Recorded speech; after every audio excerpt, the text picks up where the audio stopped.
Hoy en La Hermandad, cónclave de tarotistas. En un capítulo especial, reunimos a los mejores tarotistas del país para conocer las predicciones más importantes a las que nos enfrentaremos. Equipo de La Hermandad pasó una noche en la salitrera fantasma de Humberstone y vive sorprendente experiencia paranormal. En contacto con La Hermandad, Vanessa Daroche realiza emotivo encuentro con Francisca Merino. ¿Real o no? Usted decide. La Hermandad. Misterios y fenómenos sin explicación.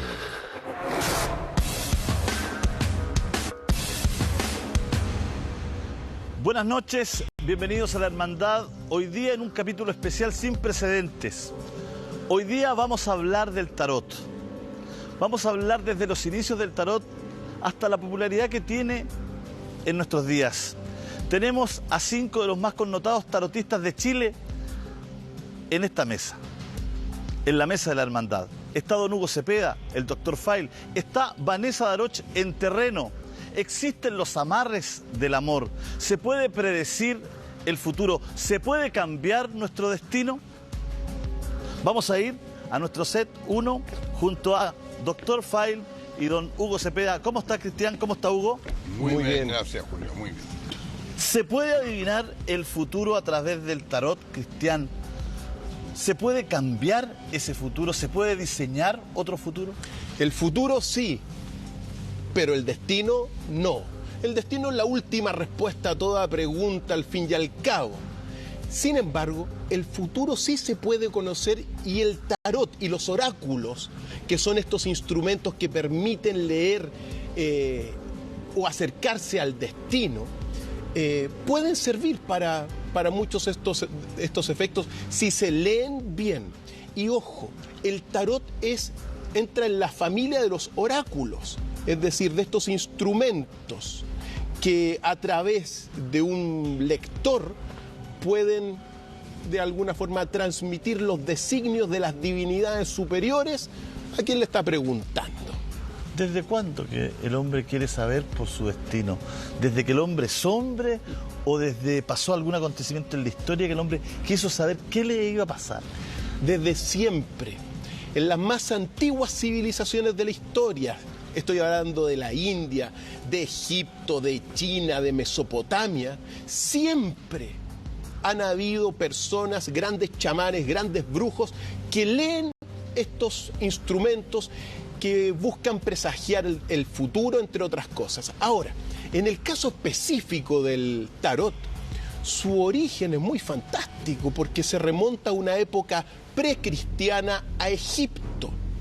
Según lo que uno ha podido leer en antiguos textos, el tarot tiene su origen en un libro que se llama el libro de Tot, que más o menos, al menos la última versión, data del siglo II antes de Cristo. Pero el dios Tot viene de la primera dinastía de Egipto, estamos hablando del 3113 antes de Cristo.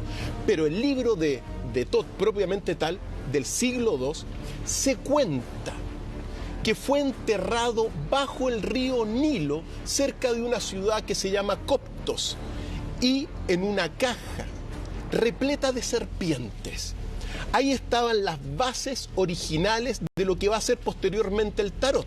Sucedió que un príncipe se le ocurrió desenterrar ese libro de Tot, lo sacó de abajo del Nilo y fue maldito. Bueno, fue maldito en realidad, porque su familia murió, él terminó suicidándose, pero el libro de Tot, con la sabiduría de los arcanos mayores y menores, salía a la luz y comenzó a difundirse por todo el Egipto, hasta que muchos de sus conocimientos llegaron particularmente a la biblioteca de Alejandría.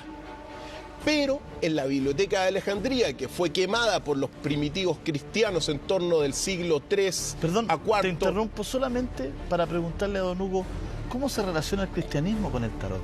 ¿Le cree, no le cree? Bueno, aquí hay un problema, lo que ¿Cómo el un doctor problema? File está diciendo, que habla de destino. En realidad, en el criterio teológico, el destino sería prácticamente la providencia divina que es única, inescrutable y en torno a la cual se hace el gobierno divino por sobre todas las cosas de la creación.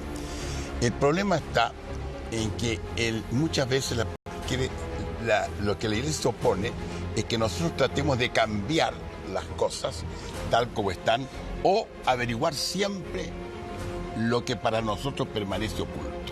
Nosotros no aceptamos que haya nada oculto. Nosotros queremos saber todo el futuro, todo el presente, todas las relaciones que tenemos los demás. ¿Y por qué nos interesa tanto el amor? Es que el amor, por eso que cae fundamentalmente, porque el amor es lo más misterioso que existe. El amor es transgresor. Es lo más popular. Si uno habla con los más tarotistas, popular, pero por supuesto, con todo el amor, los amarres, la magia negra, antes que el trabajo, la salud, la desesperación máxima de las personas. Es el amor. Porque la falta de amor es a lo que nosotros nos desespera y nos hace fracasar en la vida. Y el término del amor precisamente está en nuestra búsqueda permanente. Lo que pasa es que hay que establecer de qué amor se trata para empezar, don Julio. ¿Es muy pagano el tarot para los cristianos? Podría serlo, pero yo he visto una cosa, es que el primero que lo usó en el occidente fue Visconti, en el siglo XV, que lo usaban para un juego de cartas. El aspecto ya más esotérico podríamos encontrarlo en el siglo XVII hacia adelante. Hacia adelante, y ahí efectivamente ya se le da un sentido. En muchas partes, y además con ciertos aciertos. Fíjese que por en la ejemplo, corte... un papa, disculpe que le pregunte. Sí, más de seguro. Los papas se rodeaban de adivinos y de oráculos también, hasta antes de la Reforma. Después de la Reforma, precisamente, sobre todo con la Contrarreforma del Concilio de Trento, todas estas cosas se eliminaron. Bueno, pero hay una cosa importante. Fíjese, en el siglo XVIII, en la corte del rey de Francia, la princesa Lamballe tiró las cartas y predicó la revolución y que caería la cabeza de la reina, María Antonieta. Así ocurrió. Y una cosa más curiosa todavía, pocos meses antes que la reina le cortara la cabeza, delante de su palacio pasaron las turbas y en una pica ensartada la cabeza de Madame Lamballe. O sea, ella fue la primera víctima de su propia profecía. Pero además, posteriormente se han hecho varios arreglos, hasta el gran Carl Jung, por ejemplo. Jung es una persona que en realidad ha destacado el tarot, pero plantea una cosa importante. Habla de las intuiciones y conectividad intuitiva entre la persona que tira la carta con quien está delante de ella. Y que esta conexión es precisamente lo que despierta los inconscientes. Doctor File, ¿desde cuándo los seres humanos nos relacionamos con el tarot de esta forma tan popular como es hoy? Porque tengo la impresión que antiguamente eran los más poderosos, los líderes, las realezas, los que ostentaban algún tipo de poder, los que tenían adivinos, oráculos, en tiempos más modernos, tarotistas. Ahora es mucho más popular ahora. ¿Desde cuándo las personas se relacionan con el tarot? Mira, si uno se remonta a la historia reciente, uno tiene que decir que en momentos de grandes crisis espirituales, por ejemplo, como la que está viviendo Occidente, particularmente en el siglo XX, donde sus bases morales decaen, sus bases políticas decaen, y las bases religiosas también decaen, son momentos donde la gente, ojo, no puede vivir sin algo en que creer. Y eso precisamente debido a esta crisis cultural de Occidente, donde irrumpe el tarot, y ojo, no solamente el tarot, sino que muchos otros oráculos para tratar de suplir esta falta, o más bien dicho, esta crisis que se está viviendo a nivel religioso. Entonces, si uno se da cuenta, al principio, si uno marca los últimos 20, 30 años, comienza a surgir el tarot como un instrumento para leer el futuro. Pero antes, recuérdalo, hace 40, 50 años, muy poquito, apenas en los periódicos aparecía el horóscopo.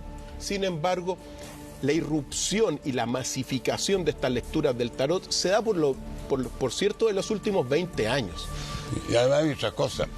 Los gobernantes siempre están rodeados de adivinos, de personas que han sido augures y todo, incluso aquí en Chile. Los presidentes de la República. Madame Michaud, don Arturo de Sandri, estaba también en tiempo de don Augusto Pinochet, doña Eugenia Pirzo Viroli, que fue alcaldesa 40 años allá en Puerto Cisne. Incluso se habla de la presidenta Bachelet, no estoy seguro, pero parece que consultaba a un señor de apellido Aparicio. Por lo tanto, esto es más o menos común en los gobernantes, para qué decir lo más antiguo. ¿Por qué hace? Esta es una interpretación importante. Como el gobernante tiene que tomar decisiones, siempre trata de juntar todos los antecedentes reales y también aquellos que podrían estar más allá de lo normal, que pudieran precisamente enfocarlo para un problema importante. Esa es la razón por la cual los gobernantes... Mi querido Hugo, Cristian, no hay nada más importante para un ser humano que el amor y concentrarse en una pareja. Cuando uno ha perdido una pareja, a veces busca un amarre para recuperarla. Exacto. A veces otras personas intervienen en relaciones. Se habla de magia negra, se habla de amarres. Yo los quiero dejar un poquito, vengo de inmediato con ustedes, Hugo, Cristian, porque en nuestra mesa de la hermandad, la que acostumbramos a ocupar todos los días martes, tenemos a 5 personas que se especializan precisamente en ayudar a las personas. Está con nosotros, como todos los días martes, nuestro Álvaro Santi. Pero también está con nosotros Patricia. Patricia, que no va a traer el tarot hoy día, sino que vino con su puro, porque también se puede predecir con el puro. Está Cita con nosotros, que ha traído su tarot. Como siempre, mis niñas. Y por supuesto Blanche nos visita acá al estudio de la Hermandad. Blanche, bienvenida. Hola, ¿cómo están? Bien. Y también está con nosotros Eva Chandía, la gitana, que... Un gusto. Tanto éxito tuvo en su última visita a la Hermandad, que la hemos repatriado nuevamente de Concepción. Blanche, ¿existe el amarre? A ver, dentro de la iglesia está totalmente reconocido lo que es verdad, lo bueno y lo malo. De hecho, en la parte de la iglesia nosotros tenemos toda la parte diabólica y la parte de santidad. Por lo tanto, dentro de esto también tenemos otra área que son las culturas africanas. Y de ahí viene donde más se radica. Si alguien me pregunta, ¿crees en la magia? Sí, la vi en Sierra Leona. ¿Crees en la magia? Sí, la vi en Brasil. Pero de personas que saben muchísimo, de personas que nacen y que estudian muchísimo. No es que cualquiera pueda hacer magia, sino que necesitan largos entrenamientos, largos conocimientos, pero todas las culturas tienen magia. De hecho, los chinos tienen magia. Álvaro, esto es magia negra. ¿Se puede a través de la magia blanca romper este hechizo, entre comillas? ¿Con qué se juega? ¿Con las energías? ¿Con las malas características de los seres humanos? ¿La envidia? ¿Con el dolor? Con muchas veces la inseguridad. ¿Dónde aplica? ¿Existe realmente esta magia negra y existe una magia blanca para curar? Para mí sí es magia negra, a pesar de que muchas veces no se ofrece como un trabajo negativo de magia negra. Pero para mí sí lo es, porque magia negra básicamente es la magia que va en contra de la voluntad de otra persona. Es decir, que si yo hago un amarre a espaldas de otra persona, estoy tratando de cambiar esa voluntad. Por lo tanto, sería una magia negativa en ese sentido. Por ahí se la adorna con algunos términos, qué sé yo, se le dice vamos a hacer un endulzamiento, esto es positivo, pero si la persona no está de acuerdo y se la está trabajando, como se dice dentro del lenguaje de esto, es negativo. Aunque yo vaya a una iglesia y le pida a San Antonio que me atraiga a tal persona, va a ser magia negra igual dentro de una iglesia. ¿Por qué Cita genera tanta tensión? Nosotros con nuestros periodistas consultamos con muchas personas y todos nos decían que por lo que más visitas tienen los adivinadores, los tarotistas y las distintas personas que trabajan en materia psíquica tienen que ver con el amor. ¿Por qué genera tanta desesperación, tanta angustia? La gente está dispuesta a pagar lo que sea a veces para que le traigan una pareja de vuelta. Sí, es verdad. ¿Te ha pasado? Es verdad. De que muchas veces en un 80% te están solicitando la posibilidad de... Algunos dicen amarre derechamente, otros te dicen atraer a la persona que se me fue, otros te dicen le hicieron magia negra, le hicieron trabajos y necesito que vuelva a la casa porque no es la persona. Sí, ¿por qué? Porque la gente quiere querer y quiere que la quieran. Pero hay que entender una cosa, yo puedo querer muchísimo a alguien en la medida que esa persona no me quiera querer, simple y sencillamente hay que soltarla. Yo soy de la opinión que a uno le pueden hacer muchísimos trabajos, pero el ser humano es artífice de su propio destino. Nosotros podemos determinar si vamos hacia la tentación o no. ¿Y cuál es la idea? Que si yo decido ir hacia la tentación, sé perfectamente bien, como comentaba Blanche, que estoy yendo hacia lo negativo. Y Álvaro tiene razón, porque le pongan el nombre que le pongan, es que es algo que implica una imposición.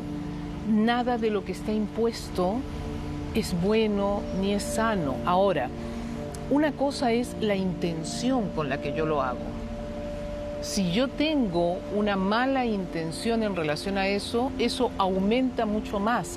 Pero el solo hecho de forzar a un ser humano, ya tú estás haciendo energéticamente que eso signifique amarrar. Y todo lo que se amarra, tarde o temprano, se desamarra. El día viernes nos tocó un caso muy particular en primer plano. Estábamos con Mitzi Bustos, la mujer de Francisco Huayquipán, y ella en algún momento atribuyó toda la situación que vivía a magia negra, a que ellos estaban siendo trabajados. Habló de síntomas, de algunos síntomas que se vivían en la casa por parte de las personas que ahí las habitaban. Eva nos contaba, nuestra gitana, Eva nos contaba hace unas horas atrás cuando llegó al canal que existen síntomas realmente de gente que está siendo trabajada o gente que está sufriendo algún amarre o un desamarre. Estamos con Mitzi Bustos en el móvil, estamos con Vanessa Daroch, que está en la casa de Mitzi. Queremos conversar un poquito sobre esto. Mitzi, cuéntanos un poquito cómo llegaste a esta conclusión, por qué para ti algo raro está pasando en tu casa y con las personas que habitan tu hogar. Buenas noches. Hola Julito, buenas noches. Mira, yo los voy a invitar a pasar a mi casa para que vean las cosas que están sucediendo hace aproximadamente un mes más o menos. Mis hijos pasan con mucha sudoración, sudan mucho, no se duerme de noche. La casa a mí me han cargado, me han movido mi cama.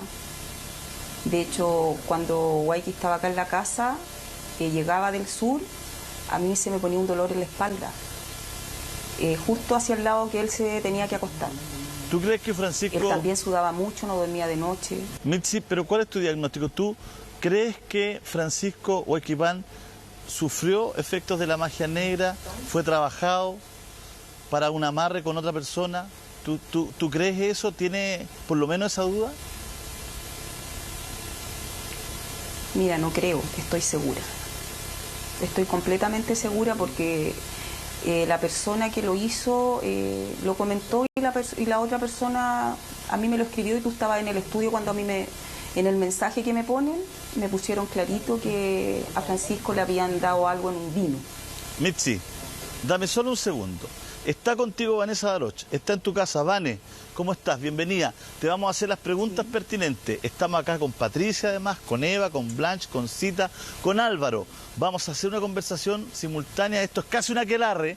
Me siento en medio de este aquelarre, pero antes vamos a contextualizar la historia de Mitzi y Francisco Huayquipán en esta nota. Volvemos de inmediato.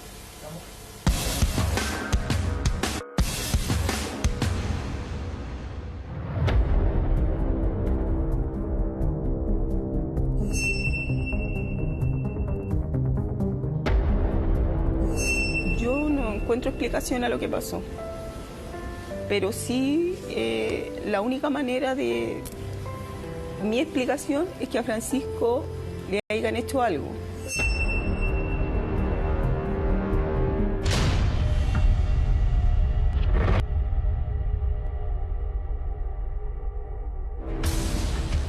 Hace exactamente 8 días, el matrimonio del exfutbolista Francisco Huayquipán y Mitzi Bustos llegó a su fin. Y él me decía, no, mi amor, no desconfíe de mí, yo la amo, amo a mis hijos, mi familia, lo único que tengo son ustedes. Lo que pasó es para quedar en shock. Después de 21 años de matrimonio, una inexplicable infidelidad sepultó el amor de esta pareja. Hubo una discusión, la cual él salió de la casa en chori y polera y no volvió. Me comienzan a llegar mensajes a mi teléfono con dirección, con quién estaba, dónde estaba. Llegar allá y encontrarme con lo que me encontré, es una persona para mí ahora como que no la conociera, como desconocida. Mensajes anónimos, situaciones paranormales y un quiebre para el que solo una experta puede dar una respuesta. No dormimos bien, nos mueven la cama, la Yarixa suda mucho de noche, mi hijo igual, sudan, se tienen que cambiar muchas veces la ropa. Es como que tú entras a mi casa y no sientes una buena energía. Lo manipularon de alguna manera para que él cayera en los brazos de esta mujer. Esa mujer que hace magia está acompañada por otra mujer mayor, vieja. Esa es la mujer que hace brujería. ¿Es posible perder un amor por magia negra? ¿Francisco Huayquipán y su esposa fueron víctimas de brujería? ¿Puede la hechicería cambiar la vida de una pareja de forma radical e inexplicable?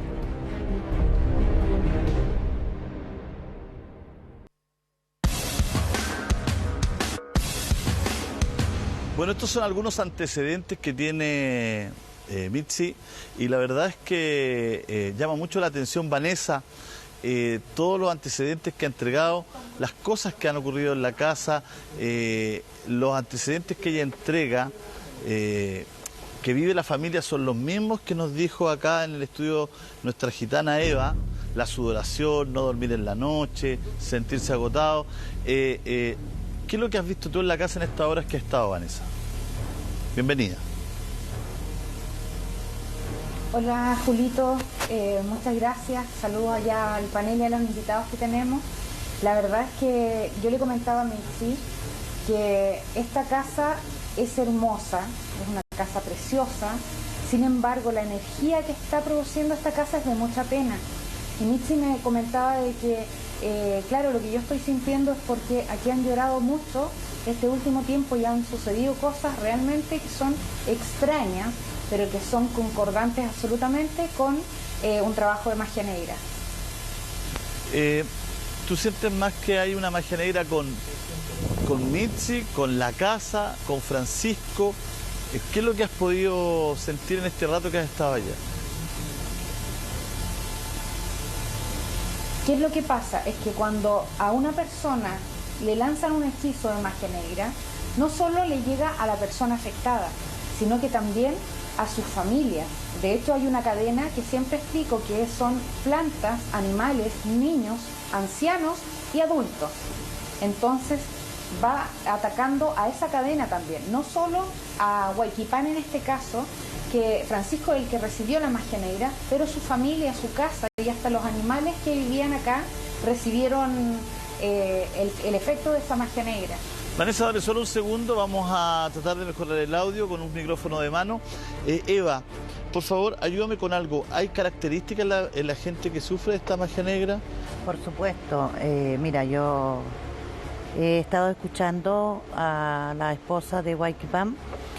Realmente hay cosas que sí son, pero para el efecto de una magia negra siempre se empieza por el varón, no por la mujer. La mujer se retira del camino, pero el hombre al mirar a su mujer con los ojos le dice con lo que la boca no le puede hablar. ¿Me entiende? Porque en el fondo la otra persona lo único que quiere es retirarla, pero no por el mal camino. Para hacer eso hay que hacerlo con el buen camino, que se vaya y que se vaya por otro lado si él se quiere. ¿Usted hace amarre? Sí, también, pero yo hago amarres, pero de buena intención, no hacer daño a nadie. ¿Cómo es un amarre de buena intención, Eva? Un amarre de buena intención es, por ejemplo, a matrimonios, cuando realmente ha venido alguien y lo ha sacado a este señor con malas artes. y haciéndole la misma, que el hombre transpira, que no quiere comer nada en la casa, que le cae todo mal, que sale, llega, no está bien en la casa, se siente intranquilo, rabea por todo, los niños le molestan todo. ¿Me entiende? Entonces, ¿qué hay que hacer? Hay que cortar los caminos para que la mujer que llega a la vida de este esposo, de esta señora, se vaya por el buen camino y desearle lo mejor. Y ella también, la esposa, tratar de conversar con él, hacerle ver lo que le ha pasado. Nunca lo va a entender, porque aquí, a esta parte de aquí de la espalda, yo te digo que la persona que está poseída por algo extraño siente un peso, siente los hombros caídos, siente dolor de frente y de cefalea, ¿me entiende? Y eso no lo hace que él vuelva a su casa. Patricia, estamos es un momento estelar, estamos con Patricia Ketlund, que ha traído su puro. Patricia, te pregunto a ti, como primera persona del panel, directamente, ¿qué dice tu puro? Francisco Huayquipán. Tengo que encender el puro. Por favor, Patricia. ¿Ya? El momento es suyo. El momento es suyo. Mientras prende el puro Patricia, para decirnos si Francisco Huayquipán es víctima de magia negra, nos gustaría que Cita, que Blanche, ojalá Eva, Álvaro, tiráramos el tarot para un poco ir viendo si esta situación es tan así, qué es lo que nos depara o nos cuentan las cartas, qué le depara esta situación a la familia de Francisco Huayquipán y de Mitzi Bustos. Está Patricia en este minuto con su puro viendo. Patricia ya está en condiciones. Patricia está con su puro viendo si Francisco Huayquipán ha sido víctima. Ha sido víctima de una amarre. Hay dos cachitos, siempre no los puedo mostrar en cámara, no sé si te fijas. Los veo. ¿Los viste? Sí. ¿Por qué dos cachitos, perdón? ¿Qué crees tú que son los cachitos? Se ven perfectos. Perfecto. ¿Qué es para ti dos cachos? Claro. ¿Ya?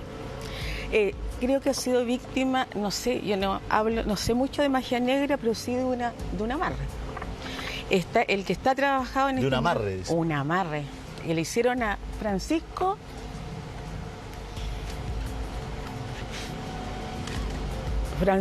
Huayquipán.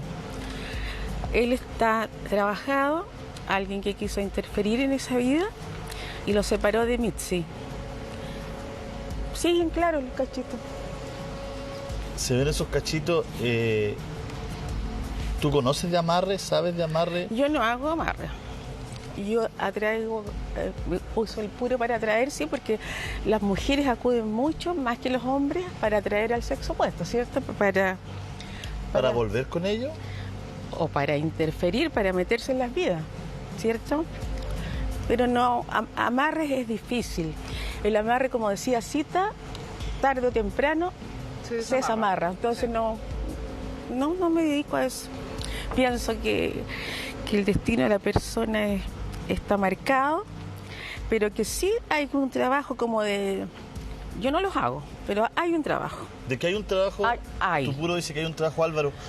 ¿Cuál es tu interpretación de esto? Siempre me refiero a Álvaro como una interpretación, porque Álvaro no predice, sino que trata de interpretar un poco lo que le dicen las cartas con respecto a este tema. No, sí, es claro. Bueno, para mí también, efectivamente, hay un trabajo realizado por una mujer, más joven incluso, podríamos hasta mostrarla en esta carta, porque hay un triángulo muy claramente en la carta del enamorado, y en este contexto, con el resto de las cartas como están articuladas, está confirmando eso, porque cada una de las cartas del tarot puede significar tantas cosas, son muy amplias, pero va a depender cómo se articulen entre ellas. Entonces acá vemos, por ejemplo, un personaje al centro y vemos una mujer mayor a este lado y una mujer joven a este otro lado. Vemos arriba está el mago con el arcano 13, en donde hay una magia para hacer un corte. Yo percibo también 3 mujeres en esto. Hay 2 mujeres que mandan a hacer esto y hay una mujer que ejecuta. Entonces creo que hay algo que está o pagado o encargado de alguna forma, donde hay dinero de por medio. Él está confundido claramente está confundido, pero aquí también, y yo siempre subrayo lo mismo, porque aquí también había una cierta debilidad en esta relación. Podríamos decir que esta relación tenía sus defensas un tanto bajas, claro, energéticas, ¿no? Bajas. O sea, entonces, no fue difícil hacer este amarre. No, porque al final, como digo yo siempre, la víctima de una magia negra es su propio victimario, uno de alguna manera atrae eso también, por eso vive esa experiencia. Siempre digo, no es el juego de la viroca, no se trata de que le tocó a cualquiera, que le tocó en el momento, sino que algo hay en la persona. Y a mí esa es la parte que me interesa porque creo que hay que romperlo principalmente desde ahí. O sea, estaba propensa a esta situación. Estaba propensa a esta situación. Aquí estoy atrás de Pati, que me siento como Carlos Pinto en algún minuto. Salgo atrás de Pati, que pega una... Mira, vuelven a insistir los dos cachitos, no sé si te fijas. Se ve claramente los dos cachitos. Él es víctima, y uno, es víctima de una magia, de una amarre. Vamos a hablar con Eva, con Blanche, con Cita, pero ya podemos volver, estamos en condiciones de volver a nuestro móvil, donde está, ahí precisamente, Mitzi está en la casa de Francisco Huayquipán, se movieron un poquito. Vane, estaba contigo conversando un poquito de lo que habías vivido, experimentado en estas últimas horas, tú en la casa de Francisco Huayquipán y de Mitzi. ¿Qué es lo que sentiste, qué es lo que advertiste en estas horas? Julito, mira, primero quiero contextualizar de que estoy con este micrófono porque el micrófono que yo tenía empezó a hacer un ruido extraño, que si bien me escuchaba bien, pero había un ruido de aire detrás que no dejaba que yo comunicara bien lo que estaba diciendo, por eso cambiamos de micrófono. Eso ha pasado otras veces que hemos salido a grabar y mi micrófono se interviene con un ruido de aire, de viento detrás, y aunque cambiemos pilas y micrófono, esto continúa. Ahora ya estamos acá con Mitzi, yo le quiero agradecer porque la confianza que tuvo de dejarme estar en su casa. Yo les explicaba que la casa, pese a ser una casa preciosa, hay una energía de pena y de soledad muy grande aquí adentro. Y Mitzi me decía que, claro, efectivamente han estado llorando mucho y hay muchas cosas que han sucedido desde que empezaron estas manifestaciones. Cuéntame un poquito, Mitzi, ¿cómo han sentido ustedes físicamente el hecho de que puede haber magia negra acá? Mira, mucho cansancio. No te dan ganas de levantarte, no duermes bien en la noche, se sienten cosas porque mi hija se pone a estudiar acá en el living y siente cuando cierran las puertas, siendo que no hay corrientes de aire.